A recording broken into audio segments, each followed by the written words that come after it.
অতঃপর তারা আপনাকে মিথ্যা আশ্বাস দেবে। তারপর তাদের কার্য হাসিল করবে। তারা শুধুমাত্র তাদেরটিই দেখবে এবং আপনাদেরকে ধ্বংসের পথে নিয়ে যাবে। তবে আপনি মনে রাখবেন যে আপনি আপনার পথে সঠিক থাকলে নিশ্চয়ই তাদের পাপের পাল্লা ভারী হতে হতে একদিন এমন পর্যায়ে আসবে যে নিশ্চয়ই সৃষ্টিকর্তা আল্লাহ তাদেরকে আবারও সমূলে ধ্বংস করে দেবে। নিশ্চয়ই বিচারের মালিক একমাত্র আল্লাহ, তাই ধৈর্য ধারণ করবেন।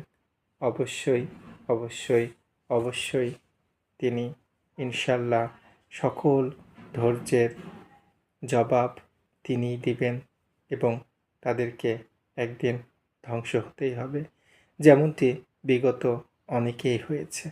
ধন্যবাদ।